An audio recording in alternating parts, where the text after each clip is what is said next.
Daddy reads bedtime stories to Keira, Episode 2, Ada Twist, Scientist, by Andrea Beatty, illustrated by David Roberts. This is one of Daddy's favorites.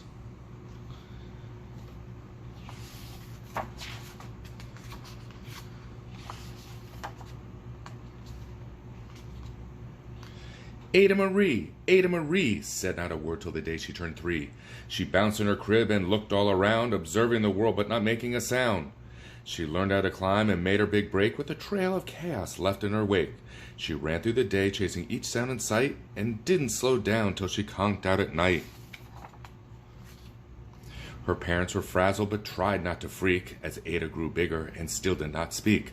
Clearly young Ada, with lots in her head, would have something to say when it ought to be said. That's just what happened when Ada turned 3. She tore through the house on a fact-finding spree and climbed up the clock just as high as she could. Her parents yelled, "Stop!" as all good parents would. Ada's chin quivered, but she did not cry. She took a deep breath and she simply asked why.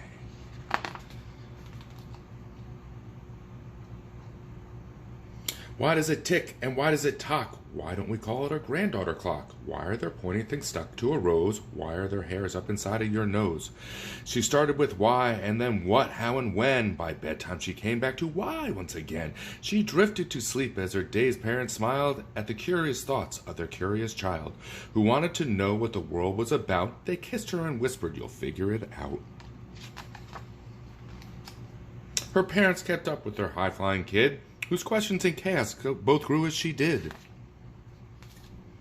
Even Miss Greer found her hands were quite full when young Ada's chaos wreaked havoc at school. This much was clear about Miss Ada Twist: she had all the traits of a great scientist.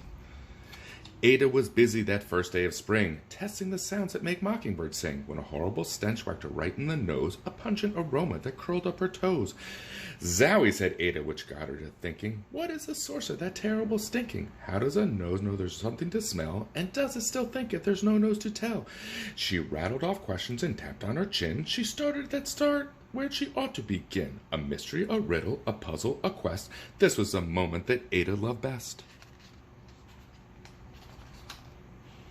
Ada did research to learn all she could of smelling and smells, both stinky and good. One hypothesis Ada thought could be true: the terrible stink come from Dad's cabbage stew. She tested and tested, but soon Ada knew it was time to come up with hypothesis 2. Then zowie, the stink struck again just like that. Hypothesis 2, it's caused by the cat.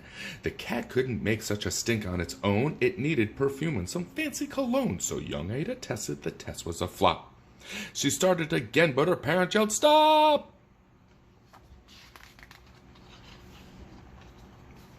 Ada Marie, to the thinking chair now by the time we count 3. Enough, said her mother. That's it, said her dad. Her parents were frustrated, frazzled, and mad. Why, Ada questioned. Her mother said no. What, Ada queried. Her father said go.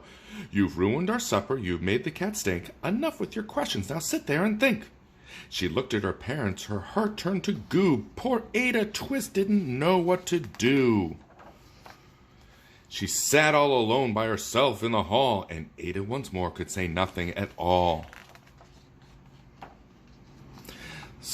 And so Ada sat and she sat and she sat and she thought about science and Stu and the cat and how her experiments made such a big mess. Does it have to be so? Is that part of success? Our mess is a problem, and while she was thinking, what was that source of that terrible stinking? Ada Marie did what scientists do. She asked a small question, and then she asked 2, and each of those led her to 3 questions more, and some of those questions resulted in 4. As Ada got thinking, she really dug in. She scribbled her questions and tapped on her chin. She started at why, and then what, how, and when. At the end of the hall, she reached why once again.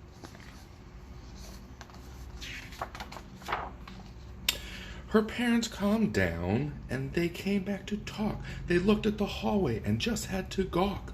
No patch of bare paint could be seen on the wall. The thinking chair was now the great thinking hall. They watched their young daughter and sighed as they did.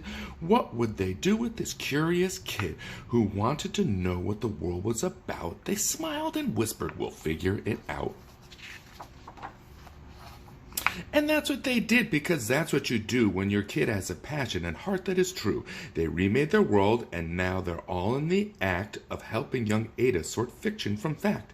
She asks lots of questions. How could she resist? It's all in the heart of a young scientist. And as for that smell, what can Ada Twist do but learn all she can from her friends in grade 2? Will they discover the stink that curls toes? Well, that is the question. And someday, who knows?